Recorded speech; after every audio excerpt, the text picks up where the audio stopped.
something happening here. But what it is ain't exactly clear. ¿Utilizáis más desodorante en spray o de barra? Yo no uso. Esa es tu propuesta de tema. ¿Tú no usas? Yo no uso. Yo tengo la suerte de...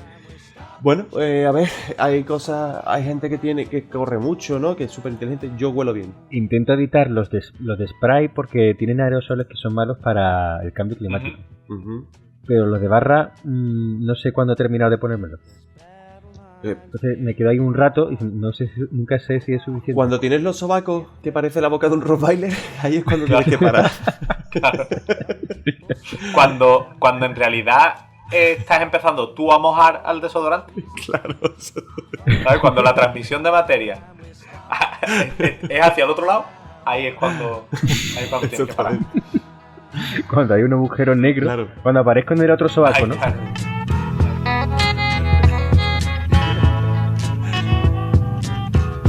What a field day for the heat. 1,000 people in the street, singing songs and a carrying signs.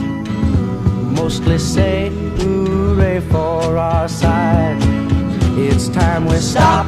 Hey, what's that sound? Everybody look what's going down.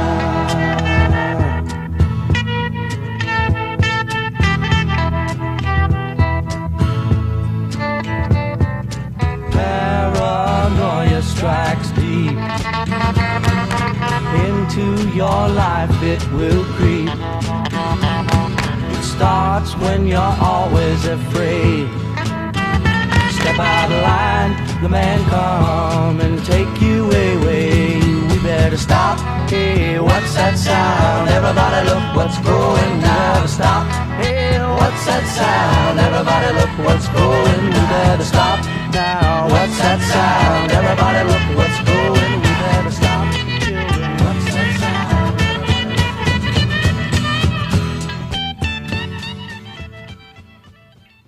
En estas fechas tan señaladas, no puedo sino invitarte a un programa que viaja directo a tu corazón.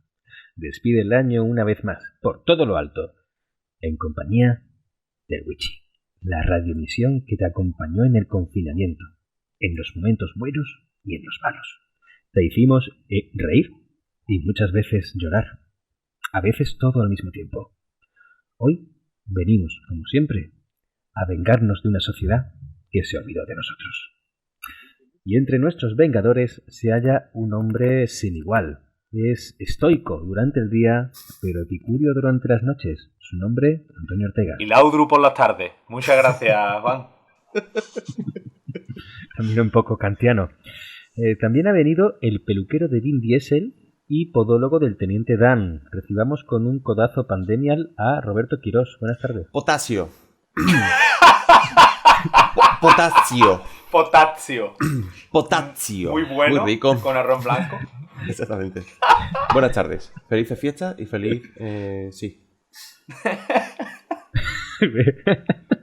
Y hoy un invitado especial, debut en nuestro programa. Él es el único nieto con vida de Araceli, la primera vacunada del COVID, Vicente Trigueros. Buenas tardes. Buenas tardes. También nos acompaña el perteneciente al equipo de guionistas de Jodorowsky, que se queda con las frases descartadas. Muchas gracias por estar con nosotros, Juan Vilches. Con esas frases descartadas, pues escribo los guiones de Tarantino. Correcto. Ya. Bueno, pues ha sido un placer, chicos, que otro día... Hasta luego, Juan. ¿no? Hoy era solo la presentación. Venga. Muy bien. Bueno, ¿quién empiezo es yo, el encargado? Empiezo yo. Pues hoy parece que Roberto viene con muchísimas ganas de dar el pistoletazo de salida, así que dentro se queda.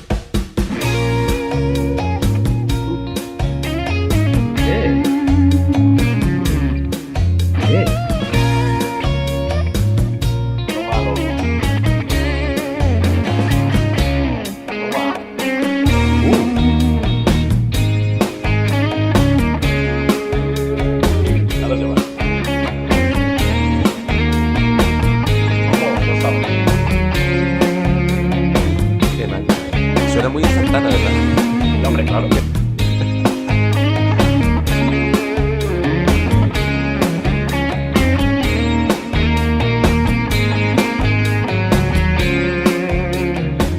Gracias, Juan, por decirlo del pistoletazo, porque precisamente de eso va la historia. Vámonos. Mira, tras un pase al hueco, buenísimo, el delantero la cogió y se plantó solo ante la portería. Cruzó la mirada, ¿no? Sostuvo la mirada al portero y el portero ahí vacilándole diciendo, tira. Se preparó, tiró muy mal. Fue la pelotita muy blandita y el portero la cogió sin ningún tipo de problema. Las manos heladas de este limpió el barro de la pelota de cuero, bastante raída, y volvió a sacar a sus compañeros, iniciándose así el ataque alemán. Esta pachanguita de fútbol ocurrió en 1914, 1914, año que, si nos acordáis, por lo que sea, hubo otro tipo de pistoletazo. Sí. Un pistoletazo que apuntaba a el archiduque Francisco Fernández. Que por lo que sea era el heredero al trono del Imperio Austrohúngaro. De los austros y de los húngaros. De los dos. Iniciándose así, pues la que hasta por aquel entonces se conoció la Gran Guerra, hasta que ya hicieron segunda parte, por lo que sea. Se inició la Primera Guerra Mundial, ¿vale? Bueno. Sí. En 1914, esto ocurrió en junio de 1914, lo del pistoletazo en la carita a este hombre. Y en julio los imperios empezaron a movilizarse, las alianzas empezaron a movilizarse, mejor dicho, y sobre todo Alemania era el principal interesado por su política expansionista, quería sobre todo invadir Bélgica y Francia, cosa que por cierto Bélgica no tuvo muchos problemas. Alemania, los gobernantes por aquel entonces alemanes dijeron, escucha, esto va a ser rapidito, vamos a entrar, pim pam. La potencia que tiene nuestro ejército va a ser fácil, vamos a expandirnos, vamos a quedarnos con Francia, con Bélgica y con todos los terrenos que salga del alma. Y fue así, de hecho. A mediados de verano, por agosto así, el ejército alemán invadió Bélgica, pero se encontró con la verdadera resistencia en la frontera entre Francia y Bélgica por las tropas inglesas y francesas.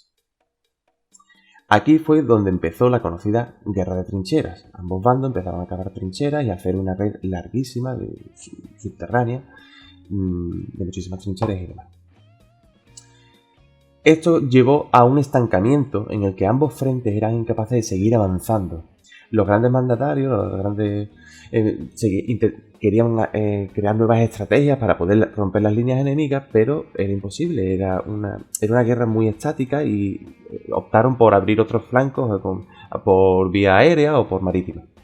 Sin embargo, esos soldados que se encontraban en esas decenas de kilómetros entre la frontera de Bélgica y Francia, se veían en esas trincheras viendo pasar el tiempo y con ellos viendo morir no solamente por los disparos de los cañones y rifles a sus compañeros, sino también por la enfermedades y por supuesto por la llegada del frío en invierno. Claro.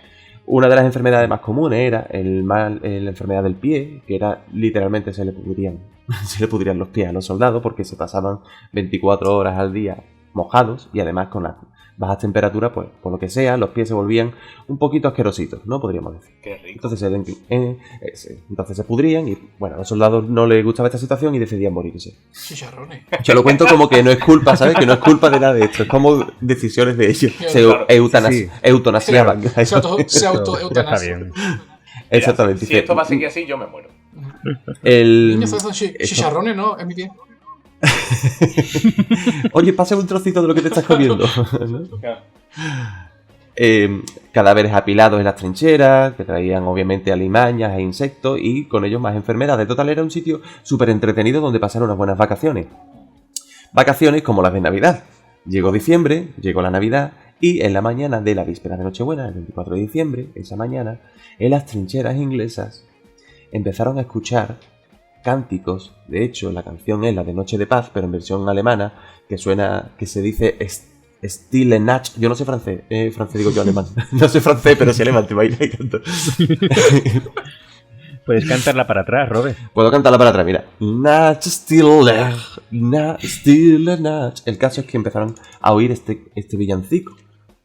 Risas, aplausos, ¿sabes? Los ingleses empezaron a escuchar a los alemanes celebrar cosas. Y se quedaron un poquito como diciendo, esta gente está ya flipaditos del coco. Correcto. Un soldado alemán empezó a decir en un inglés muy similar al mío, no disparéis y nosotros no dispararemos constantemente. Los soldados ingleses que lo oyeron, pues se quedaron un poquito catacroker y se acercaron a sus superiores y dijeron, oye, mira, que los alemanes están diciendo esta barbaridad, ¿qué hacemos? Y los superiores obviamente dijeron, it's a trap, yo soy inglés, it's a trap, y no se atrevieron. Sin embargo, al poco tiempo los alemanes empezaron a salir de las trincheras y, guardando obviamente las distancias, porque los alemanes tampoco es que se terminaran de fiar del todo, empezaron a encender hogueras y a sentarse junto a ellas, a cantar, a beber y a hacer cosas de alemanes. No son cosas nazis porque aún no existían las cosas nazis por aquel entonces. Nazis, claro, todavía son pero tiempo al tiempo. Claro. El caso es que hacían cosas de alemanes. Los ingleses, ahí asomaditos, los ingleses asomados a la trinchera, imaginaos el cuadro, ¿no? Los ingleses viendo a los alemanes como diciendo que no nos va los de la guerra, que no nos apetece los de la guerra, claro. ¿Sabes?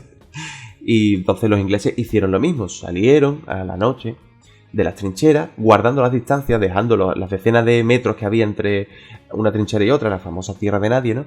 Guardando las distancias, ambos bandos encendieron sus hogueras y, bueno, respiraron un poquito de aire fresco, ya que, como he dicho antes, las trincheras, fresco, como que no. Claro, regulín. Curado, si acaso curado, claro. Pero no fresco.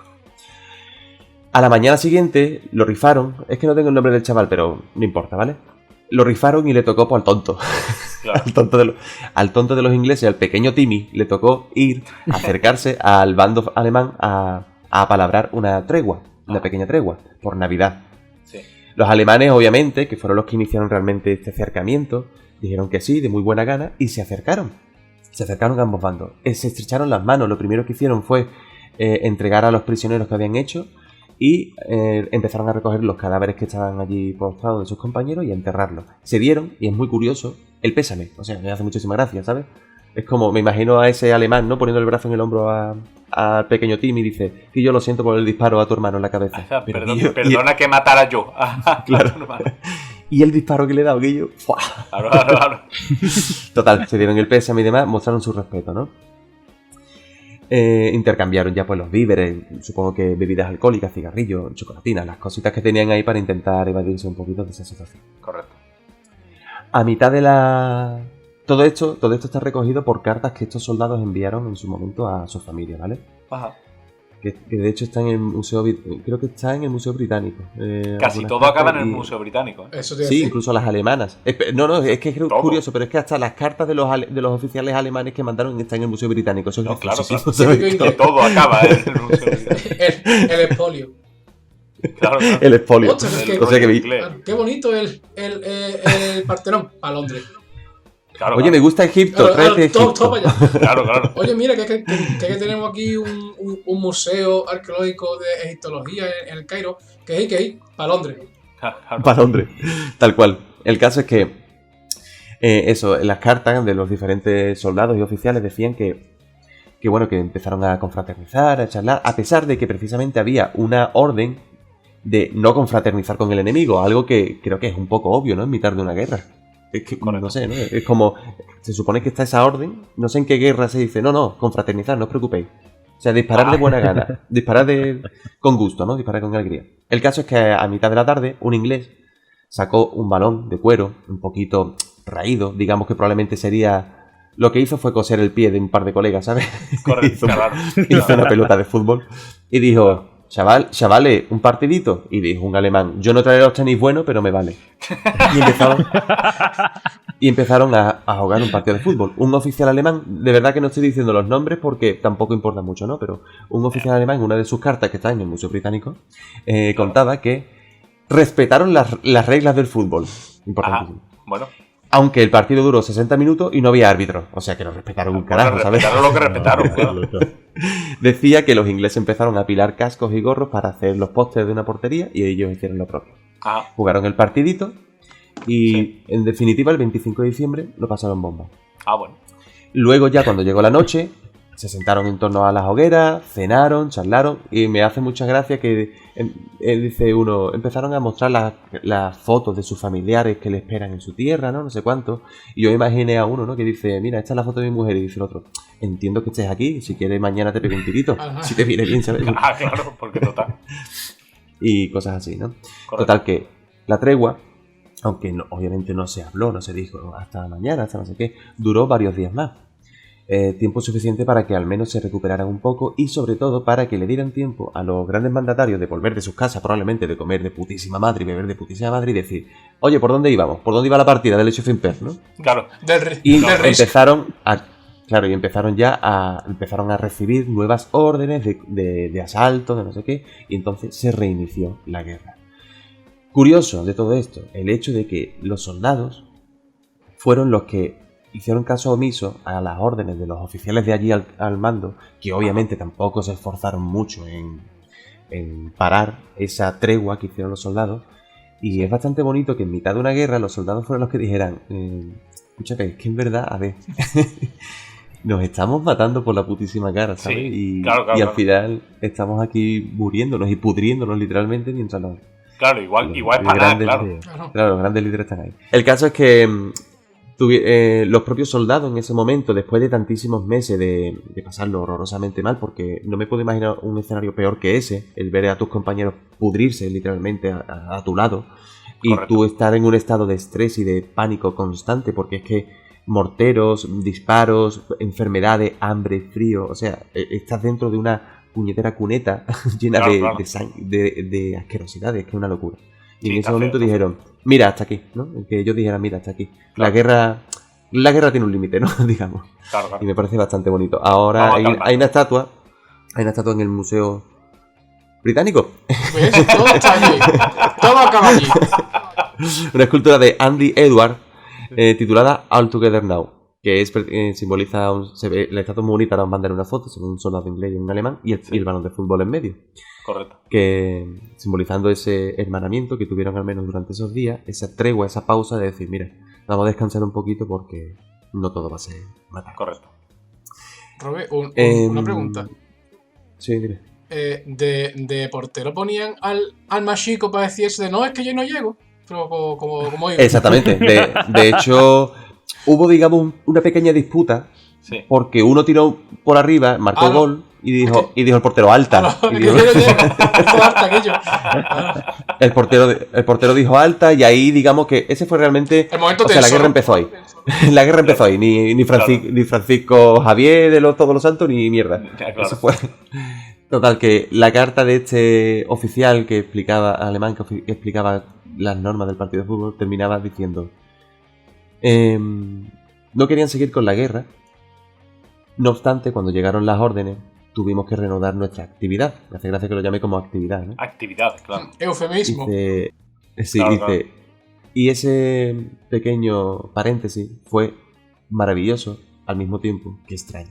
Correcto. Y así este oficial alemán murió, pero quien sobrevivió fue el pequeño Timmy, al que mandaron a palabrar la El tregua, pequeño Timio Tool. que fue el pequeño Timmy O'Toole, que fue el que sobre todo contaba mucho, salió más adelante, creo que salió La en criatura, programas de claro. radio y demás, contando esta anécdota, que por eso esta anécdota ha llegado a nuestros días, sobre todo también por las cartas que están en el Museo Británico. Muchísimas gracias. Se produjo lo que se conoce como un milagro navideño.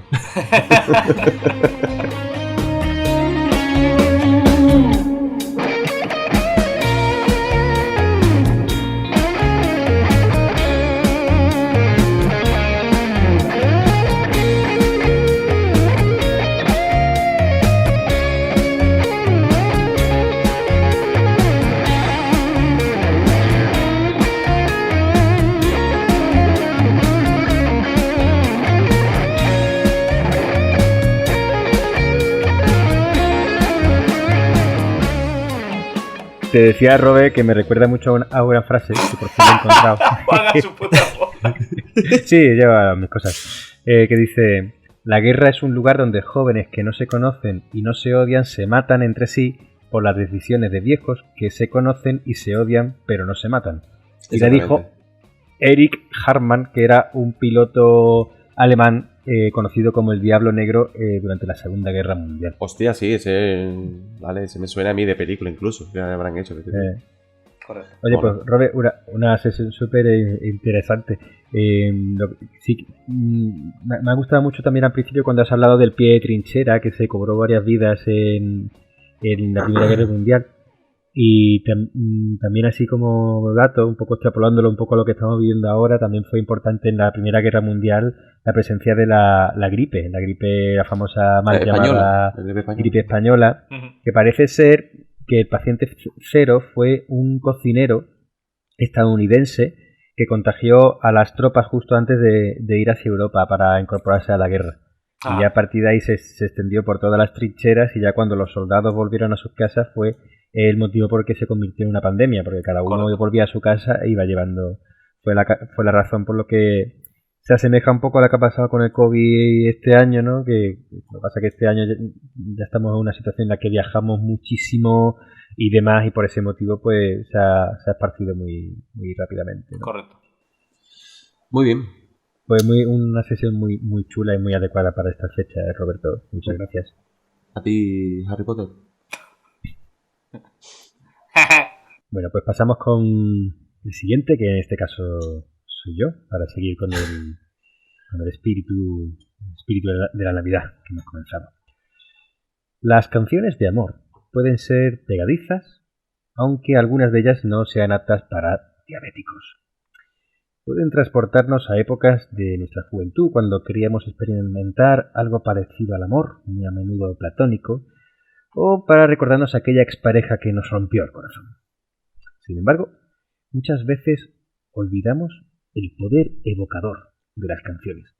Canciones que pueden contarnos historias.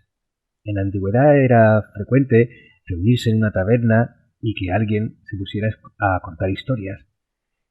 Lejos de amores idílicos, contar un relato inverosímil, como si de una página de sucesos se tratase. Porque al fin y al cabo, ¿qué es el ser humano sino un contador de historias? Quienes sufrieron en las trincheras de la Gran Guerra, o quienes zamparon con Magallanes y Elcano alrededor del mundo, querían vivir, pero vivir para contarlo, vivir para cantarlo. ¡No! ¡No! ¡No!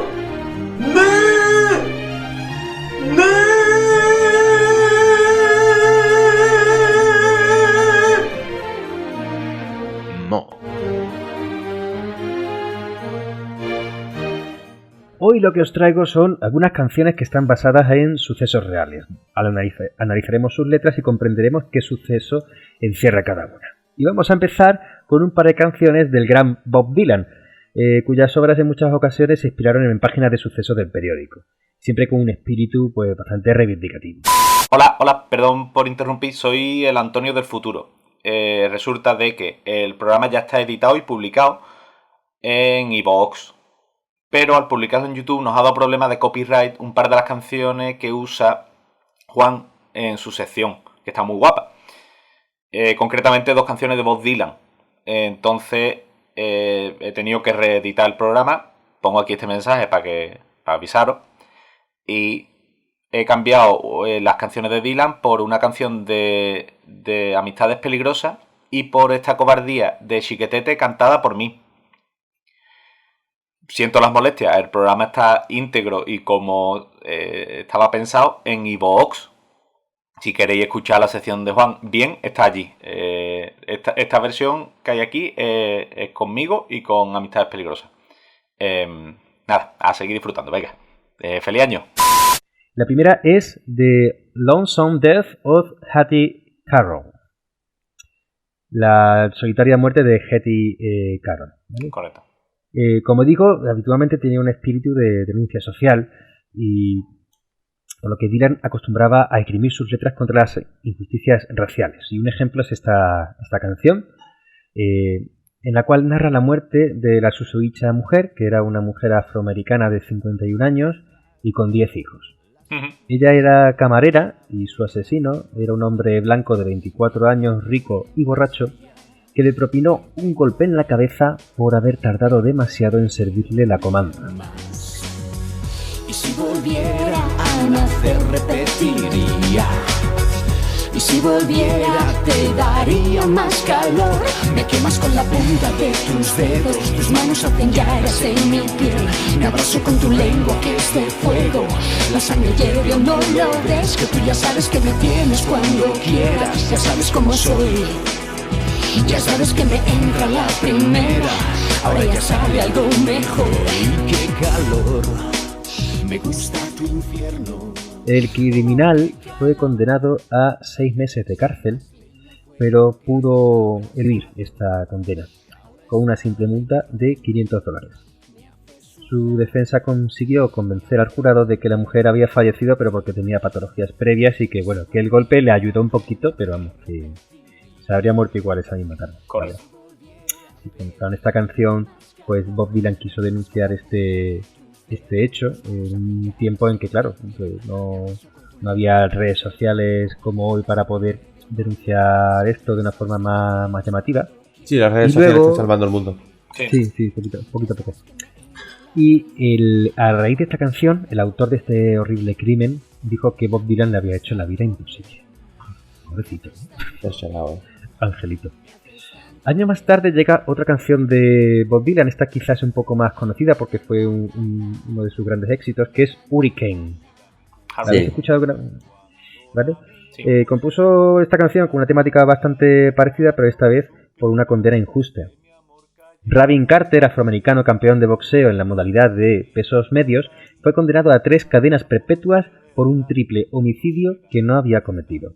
Durante su encarcelamiento se dedicó a estudiar filosofía y leyes y a escribir su autobiografía, la cual le envió al mismo Bob Dylan.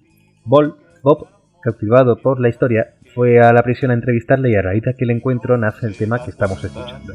Esta cobardía de mi amor por ella hace que la vea igual que a una estrella, tan lejos en la inmensidad, que no espero nunca poderla alcanzar.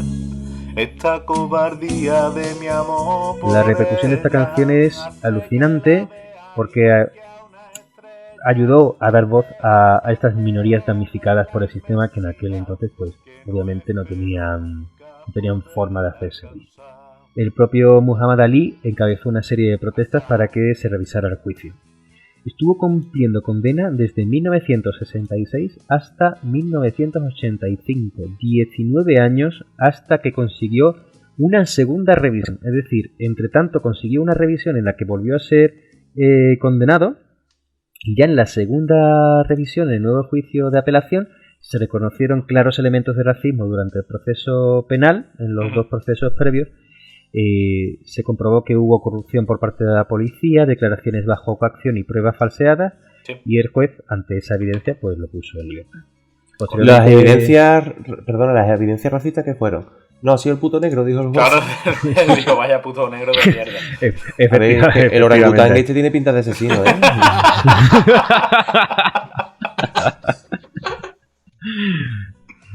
Posteriormente, Rubin Carter fundó la Asociación para la Defensa de los Presos Encarcelados Injustamente, que ha ayudado a la revisión de decenas de casos y terminó falleciendo en Toronto en 2014. Seguimos, esta vez cambiamos de autor a Bruce Springsteen con la canción American Skin, 41 disparos. Seguimos con esta temática antirracista, llegamos a esta canción 41 disparos que narra la historia de Amadou Diallo, un inmigrante afroamericano de 24 años que el 4 de febrero de 1999 fue a sacar su documentación para enseñársela a 4 agentes de policía. Y estos 4 agentes de policía, cuando vieron que se llevaba la mano al bolsillo, pues se pusieron nerviosos y por lo que sea, pues los 4 sacaron sus pistolas y propinaron 41 disparos a este chico. La he visto. Ese es el principio de Robocop. No, pero este muere.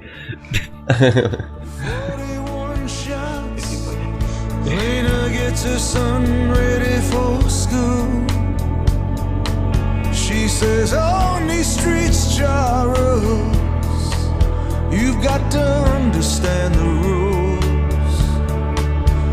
If an officer stops you, promise me you'll always be polite, and that you'll never run Y ahora, bueno, así quería contar pues estas 3 primeras canciones que hablan un poco de la temática más reivindicativa, de la temática antirracista y demás, pero hay otras muchas canciones que cuentan sucesos sangrientos y fenómenos que escapan mucho a nuestra comprensión. Voy a deciros unas frases a ver si os suena de algo. Esta noche, 1 minuto después de las 12, nacerá una nueva nación. El demonio de la bebida hace testamento. Se inicia una era de ideas claras y limpios modales. Los barrios bajos serán pronto cosas del pasado. Las cárceles y correccionales quedarán vacíos. Los transformaremos en graneros y fábricas. Todos los hombres volverán a caminar erguidos. Sonreirán todas las mujeres y reirán todos los niños. Se cerraron para siempre las puertas del infierno. ¿Os suena de algo? La verdad es que no. Era el senador Volstead en 1919 celebrando que se iniciaba en Estados Unidos la ley federal de la ley SECA. Una ley que por ser una ley federal pues afectaba a todos los Estados Unidos. Sabéis que Estados Unidos realmente es un país de estado, ¿no? Es una nación de naciones, son muchos estados. Sí, son aunque están paisitos. Pequeños países, ¿no? Realmente que están todos unidos, las leyes federales afectan a todos y luego están las leyes estatales que tienen sus peculiaridades, ¿no? En el estado, en un estado te pueden condenar a cadena perpetua, en otro a pena de muerte, bueno. Y en Texas te matan. Efectivamente. Efectivamente. Curiosamente, así, algunos datos antes de entrar en la canción que vamos a tratar, la ley SECA no prohibía ciertamente el consumo de alcohol. De hecho, se siguió importando vino de Jerez para uso medicinal y religioso, pero lo hacía muy difícil para las masas porque prohibía la manufactura, la venta y el transporte de bebidas alcohólicas, ya fuera para importarlo o para exportarlo. Correcto. Se pensaba en aquel entonces que erradicando la presencia del alcohol también se acabaría de un mazazo con la violencia y los barrios pobres. Pero todo lo contrario, el mayor efecto que tuvo esta ley fue la creación de un mercado negro, impulsado por los grandes gángsters de la época, entre los cuales destaca el gran Al Capone. Interpretado por Robert De Niro en la mítica película Los Intocables de Leon Ness, dirigida por Brian De Palma, y recientemente que vuelve a la pantalla de la mano de Tom Hardy, Capone levantó un imperio en el subterfugio de la ciudad con el contrabando del alcohol. Estamos hablando de Chicago de los años 20, un sitio tremendamente violento.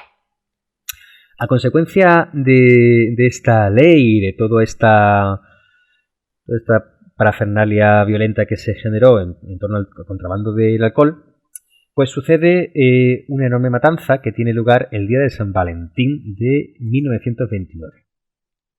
Esto sucedió debido a que uno de los rivales mafiosos de Al Capone andaba vendiendo alcohol en un barrio que pertenecía a las zonas de ventas de Al.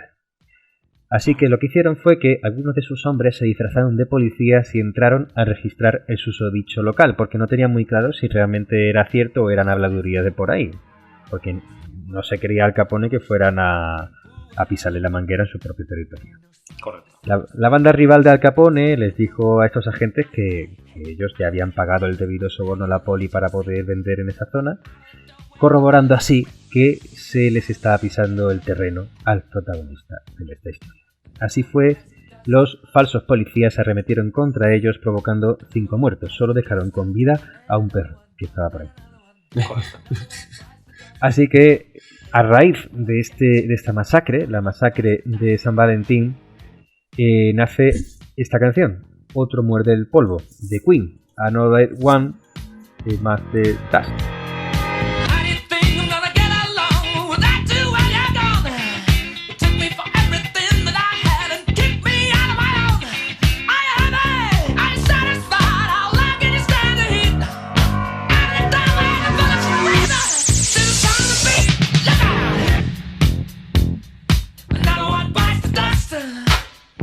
Tú y yo hablamos el inglés más o menos igual. Another One Bites the Dust, de Queen. Compuesta por John Deacon, el bajista del grupo, pues narra esta masacre, ¿vale? Si escucháis atentamente la letra, pues iréis viendo cómo poco a poco va narrando un hombre misterioso que se acerca a un local, tal, y lo iréis viendo. La siguiente historia es superamericana. El grupo que interpreta la canción que vamos a escuchar ahora se llama The Mountain Rats y la canción se llama I Don't Like Mondays. No me gustan los lunes. ¿Y a quién le gustan? A nadie, pero especialmente no le gustaban a Brenda Ann Spencer, una joven de 16 años. La chica pidió por su cumpleaños a su padre un radiocasete, ¿vale? Para escuchar música. Estamos hablando de los años 70-80. Pero su padre, con ese espíritu americano importante, en lugar de regalarle un radiocasete, le regaló un rifle.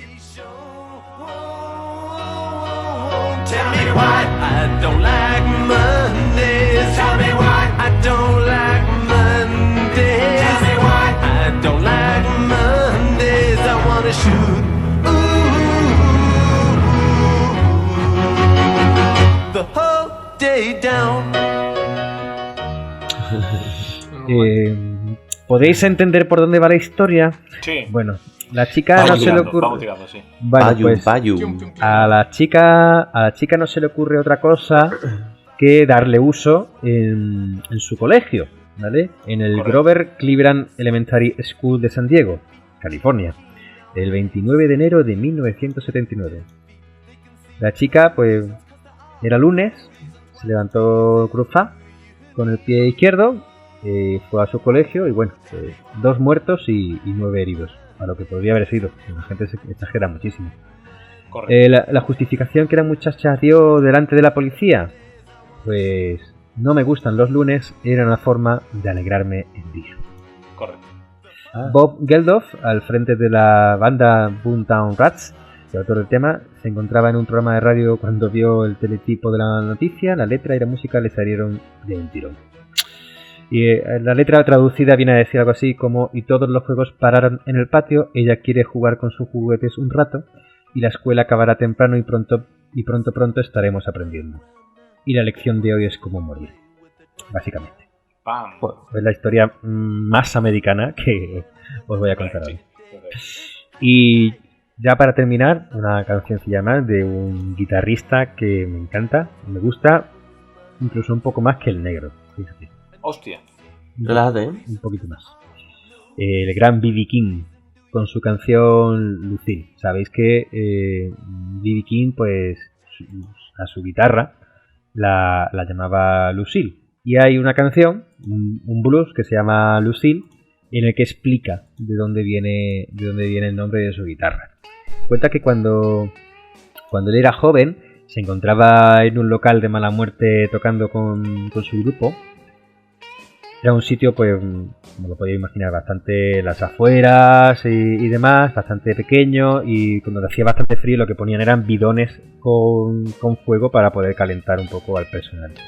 Dice que estando en el local, pues hubo de repente una pelea, 2 hombres empezaron a discutir acaloradamente, de repente llegaron a las manos, y en mitad de la pelea, pues empujaron uno de estos bidones y el local entero salió ardiendo. B.B. King pudo salir sin ningún tipo de herida, pero los instrumentos se tuvieron que quedar dentro del local y se quemaron todos, con lo cual se quemó su antigua guitarra. Así que se compró posteriormente la guitarra que es con la que ha estado tocando, él estuvo tocando el resto de su vida hasta que falleció en 2015. Posteriormente se enteró que los hombres que se habían puesto a discutían por una mujer de nombre Lucille. Y a raíz de ese suceso decidió a su nueva guitarra pues llamarla Lucille. ¡Ay, qué guay! ¡Qué bonita! Y con estos bellos slides y bendings de nuestro estimado B.B. King, despido mi sección. Muchas gracias y rock and roll. Qué guay. But somehow or other, when I went in the army, I picked up on Lucille, started singing the blues.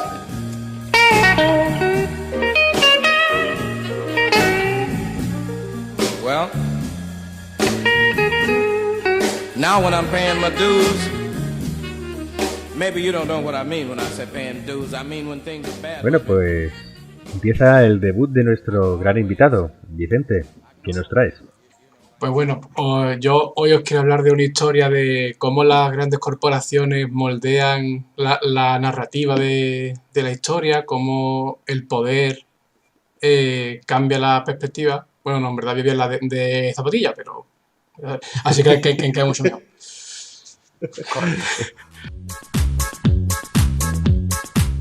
¿Y quién viene hoy?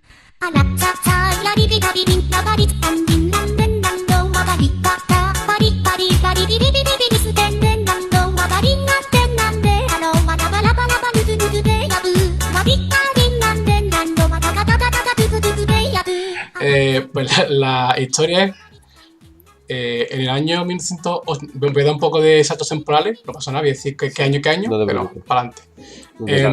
En 1985, Nike, llámalo como quiera, Nine. Nike, Nice. unos Nike, Potasio. pues 9.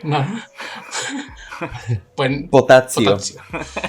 Pues Nike lanza el anuncio de la Jordan 1 y Correcto. para darle bombo y más fama, Nike dice que esos fueron las zapatillas que prohibió la NBA usar a Jordan. Correcto, Y el, sí, verdad. y el spot es algo como la NBA se lo prohíbe a Jordan, pero tú puedes llevarla. Y eso Claro, era como su gancho para el público. La verdad que cuidado, ¿no? Las zapatillas prohibidas. Ahí estamos. ¿Qué, Claro, tío. ¿Qué pasa? Que esto es mentira. Y os lo voy a explicar. Realmente, en octubre del 84, Sí. Jordan juega 3 partidos con unas zapatillas que la NBA se las prohíbe. Pero Ajá. no son la Jordan 1. Es un modelo anterior que es como una prueba, que son Un las prototipo. Nike Airship.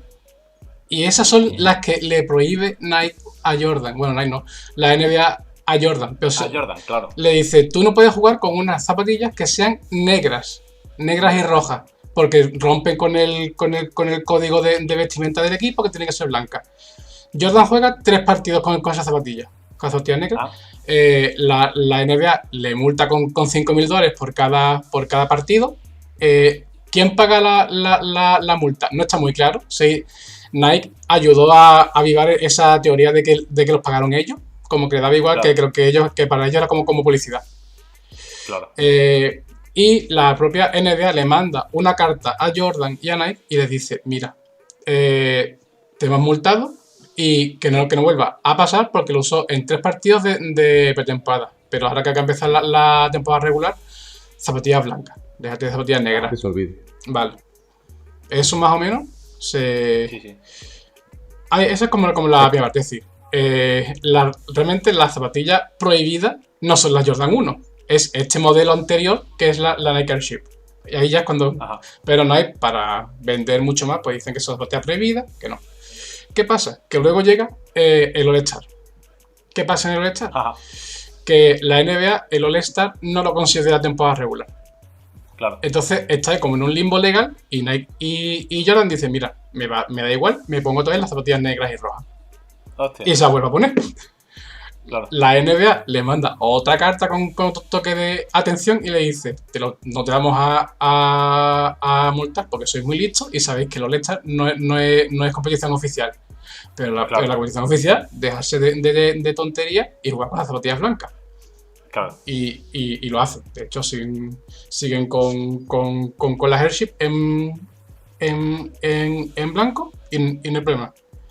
Y luego ya sí que usa la Jordan 1, sí que la va sacando a medida que va avanzando en esa temporada rookie. Ajá. Pero es que luego pasa la temporada rookie, Nike Sí. comercializa las zapatillas, pero es que las Nike Airship nunca las comercializaron. Ellos comercializaron Ajá. la Jordan 1 como la Jordan prohibida. Claro. Y al final hay un montón de gente que, bueno, que lo que hablaba al principio, que lo que hacen es cambiar todos los hechos. Ellos incluso sugestionan a la gente porque gente te dice, no, yo vi a Jordan con una Jordan 1. Y puede que lo hubiesen visto a finales de la pretemporada o comienzo de la segunda. Pero Claro. si buscas fotos, más son parecidas, pero no son igual. Y más o menos se puede apreciar la diferencia. Tú buscas Claro. fotos de esos partidos de pretemporada y de All-Star y no son una Jordan 1. Pues que de hecho incluso lo único que llevan de Air Jordan es un Air Jordan pequeño en el talón, pero que no es ni de coña el logo este con las alas que llevan Sí. las uno posteriores, que las originales no llevan, ¿eh? Si son de las antiguas, Claro. si son lo que se dicen OG, que son como se lanzan y cómo los llevan, no, pero ya en las posteriores sí. Y Claro. al final, pues eso, y Nike sigue manteniendo que son la Jordan 1 prohibidas. Y Ajá. no sé si fue en 2020, en 2019, tuvieron la poquísima vergüenza de comercializar las Nike Airship, a pesar de que siguen manteniendo la historia. Es decir, ellos mantienen que la Jordan 1 son las prohibidas, pero por otro lado, te sacan las primeras, que no reconocen Claro. como peor, pero te las sacan Claro. para venderle, que la gente las compre. Porque Claro, es como tenerse. Tengo las prohibidas y las que no fueron prohibidas, pero sí. En fin. Es que ahí estamos, claro. Es como. Pregunta importante, ¿tú las tienes, Vicente? No las tengo. ¿Seguro? Segurísimo. Busca. ¿Has mirado en el fondo del Mira, armario? Busca, porque a lo mira. mejor. A pesar de todos los frikis de zapatillas que soy, solo tengo una Jordan 1 y me la compré hace poco. Ah, vale. También es que es imposible comprarla. Es decir, ya que estoy, lo explico. Suelen salir los lanzamientos así tochos de Nike, suelen ser vía por o bien por la app de ellos, la de Sneakers, Sí, alias Comprovocar, Antonio. correcto.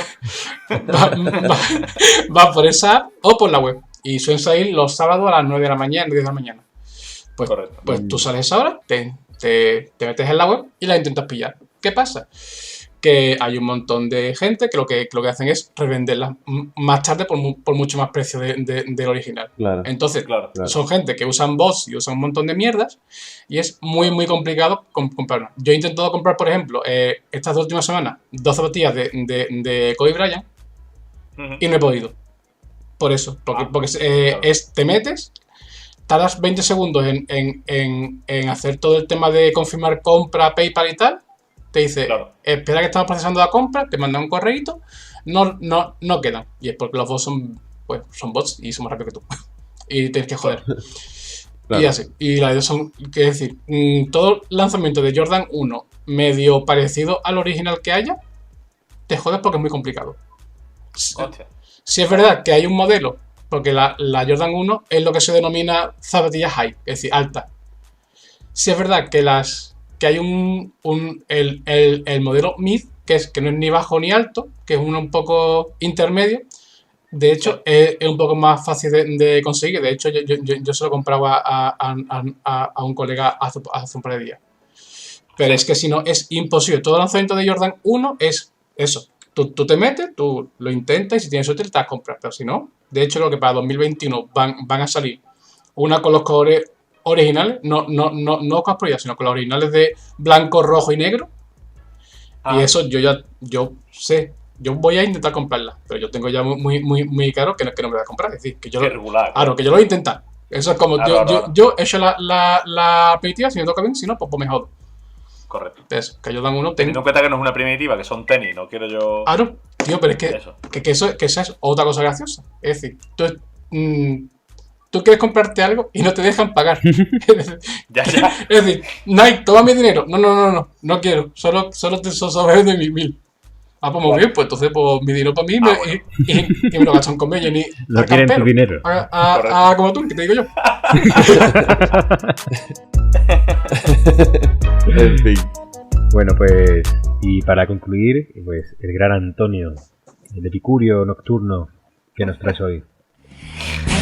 Los dedos de mis pies crecen hongos de colores, negros como el crecen flores, más allá del horizonte. Cosas que no sabías o que no tenías por qué saber, porque no todo el mundo las sabe.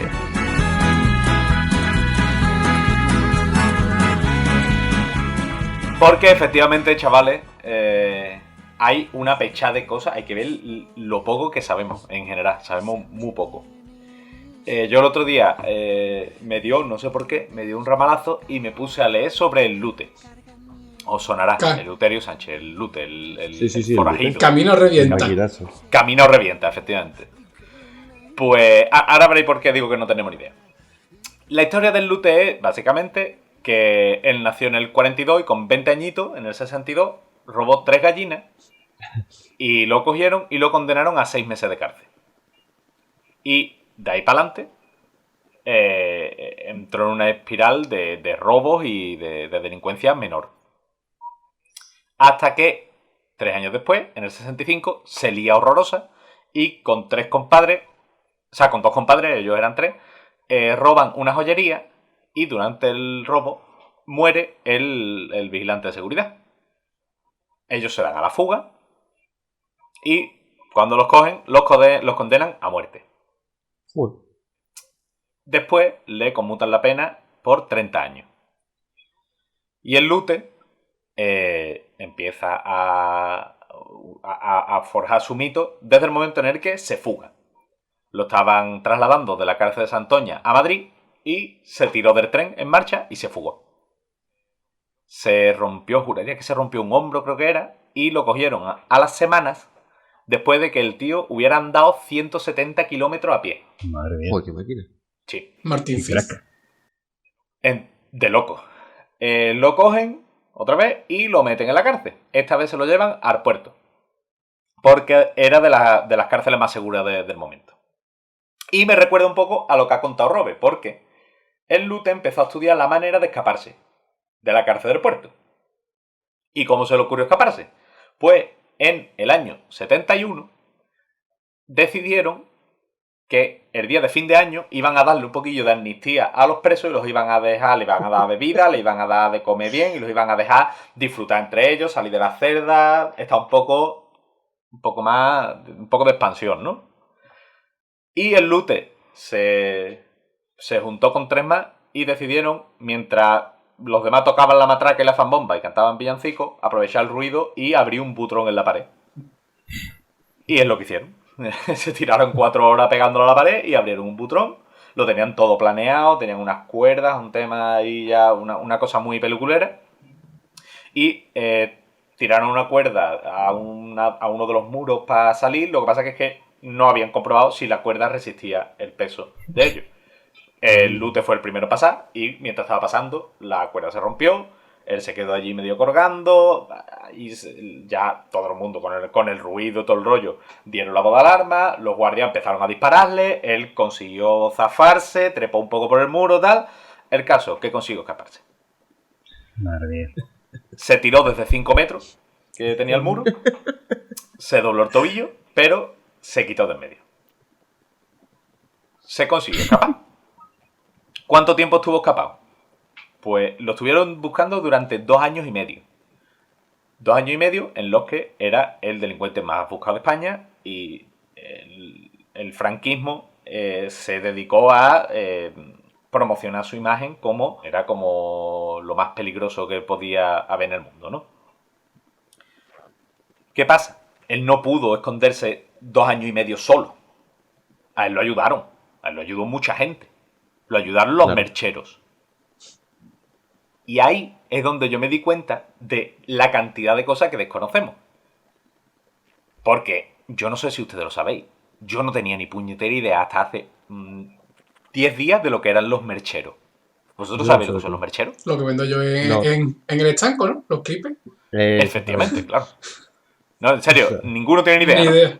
No. Vale. Pues ahí iba yo. Resulta de que hay una etnia en España que solo está en España y que son los mercheros. La palabra merchero proviene de mercha, que significa tienda. Y en España hay unos 150.000 mercheros. Es Joder. una etnia, un pueblo nómada, que se ha dedicado toda la vida a la quincallería. ¿Qué es la quincallería? Pues trabajar con metal, cuchillería, carderería, herrería, los oficios asociados a incluso la compraventa de temas de metal y de hojalata.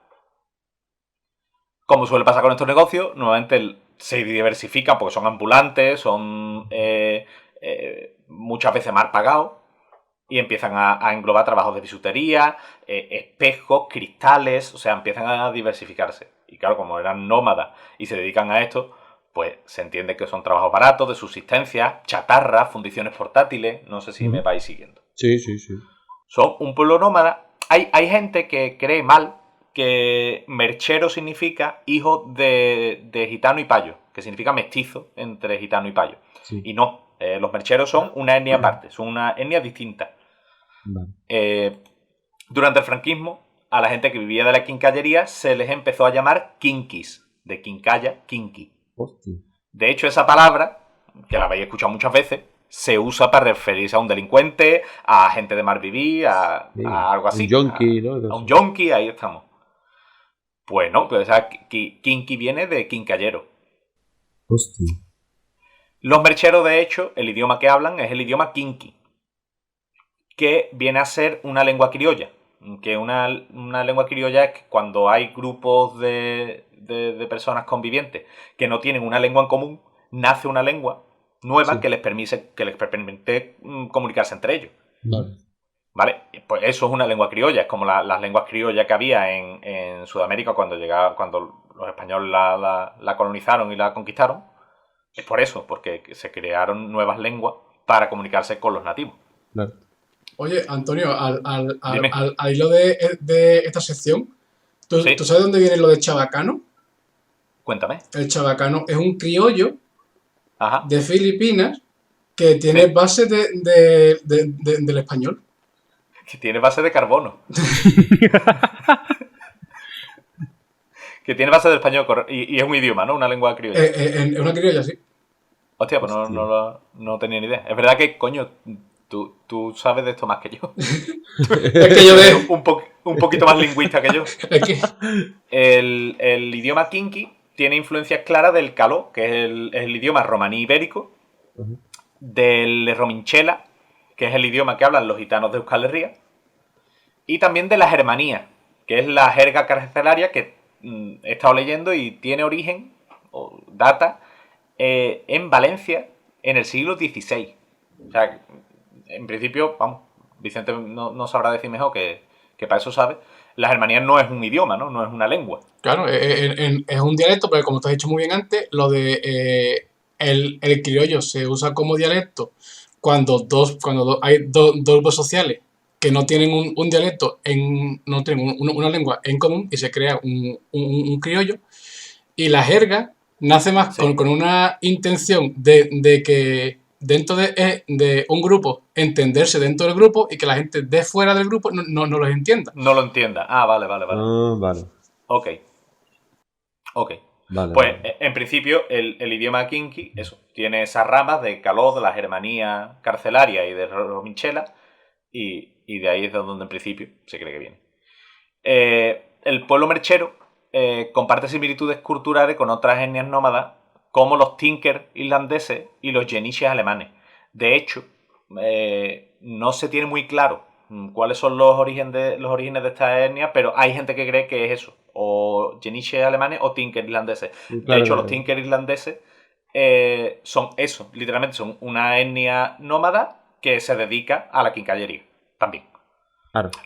El tema es que una etnia es eso, una etnia que viene del griego etnos y significa extranjero, pero en realidad se define no desde fuera. No la define, o la etnia no la define el que es fuera de la etnia y dice que esos son extranjeros.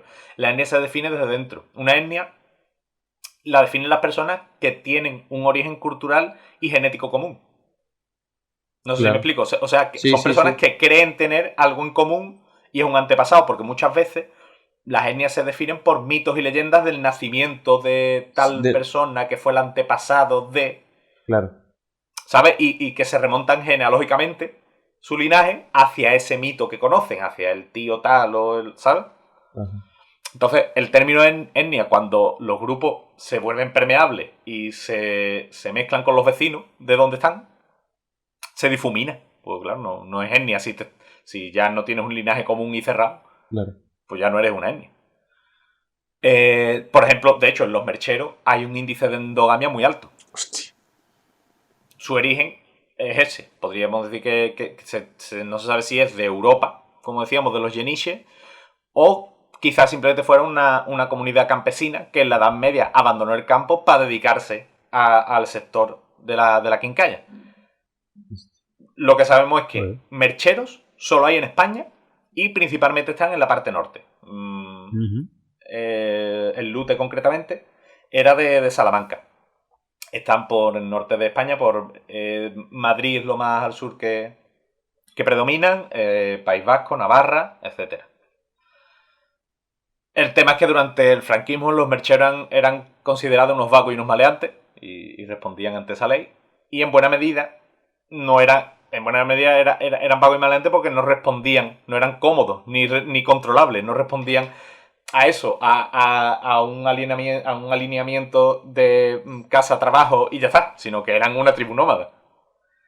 Por eso esta imagen es la que ha llegado hasta nuestros días, de que la palabra quincallero sea quinqui y sea un insulto. Y por eso, creo yo, se consiguió que se convirtiera en leyenda un señor que robó 3 gallinas y después se le complicó un poquito la papeleta, como la historia de un peligroso criminal buscado por todo el país y que aterrorizaba a los niños que no se comían la cena. O sea, nuestro coco, el coco de España, es el Lute. Es el Lute. Niño, acábate la verdura que si no viene el Lute. Libre, libre quiero ser libre. Libre, libre quiero ser libre.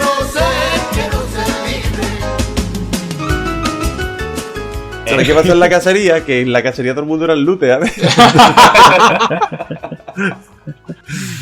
No, hostia, pero así muy guapo, y me gustaron mucho los mercheros, tío. A mí es que me llamó la atención que haya una etnia de 150.000 personas y que yo no tuviera ni idea, que tú no tuvieras ni idea, que Juan no tuviera ni idea, que Vicente... O sea, que... Sí. Pues muchas gracias, Antonio. Hemos aprendido muchísimo hoy por las 4 secciones. Y bueno, pues Vicente, toca el momento de que nos recomiendes alguna cosa. Os voy a recomendar mi película favorita de todos los tiempos, que es Karate a muerte en Torremolinos. Es una maravilla de la serie BZ española y de verdad yo se la pongo a todo el mundo porque tienen que verla. Para mí es top. Es una cosa que hay que ver una vez en la vida. Es serie Z. Sí, o sea, ¿tiene zombie? Sí, pero... Karate a muerte en Torremolinos con zombie. Descargando. Ostras. Escúchame, tienes que verla. Habrá que verla. Tienes que verla, la verdad. Para mí me parece imprescindible. Imprescindible, ¿no? Es un must. Ok. Bueno, pues muchas gracias a todos y a todas por escucharnos y bueno, nos despedimos. No voy a hacer el chiste de hasta el año que viene. Aló. Bueno, pero lo has dejado caer. Es posible que lo haga. Venga, vale. Lo has indicado. Lo he dejado caer. He hecho el chiste sin hacerlo. Bueno, os deseamos un 2021 normal. Vale, gracias. Vale, con eso podemos darnos con un canto en los dientes. Feliz Navidad y feliz Año Nuevo. Un saludo desde el Wichi. La nostalgia que amarga la huida, la banda sonora de lo que viví, la banda sonora de lo que viví, la banda sonora de lo que viví.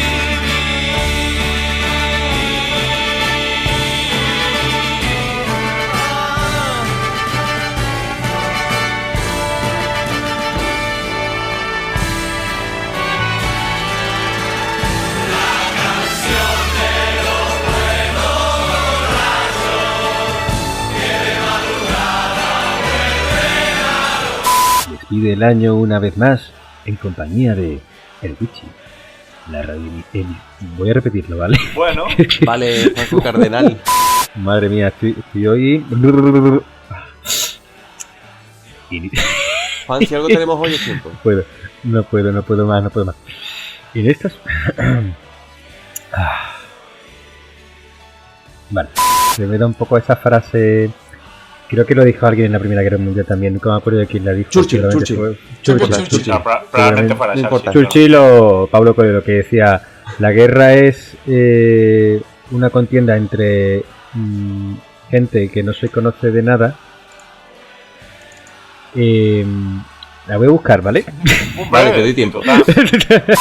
Cuando le metas canciones va a estar más guay, pero que son los mocos. Y pasamos... Creo Antonio, ¿no? Por que queda, Juan, el que queda.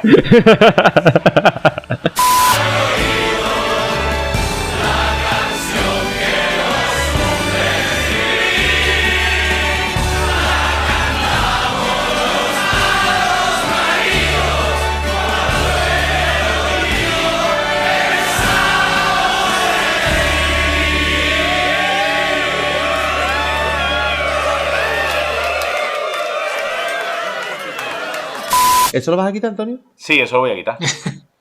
Porque sí, eso lo voy a pues está regular. Por lo que sea, ¿eh? Claro. Eso yo lo quito. O sea, como yo soy el que edita, ¿sabes? Por si las repercusiones. Claro, Si quiere queda con Robert Bodega. Claro, porque esta es la ventaja, que vosotros tenéis el miedo de que si decís algo mal, yo puedo decidir dejarlo. Es verdad. Y sin embargo, si yo, por ejemplo, ahora digo que habría que guillotinar no pasa nada, porque después lo corto. Espérate, pero ¿y Antonio, el directo que estamos haciendo en Twitch? ¿Perdón? El directo que estamos haciendo en Twitch, porque yo estoy en Twitch. ¡Oh, shit! pibe! ¡Oh! Si llaman abajo no habrá.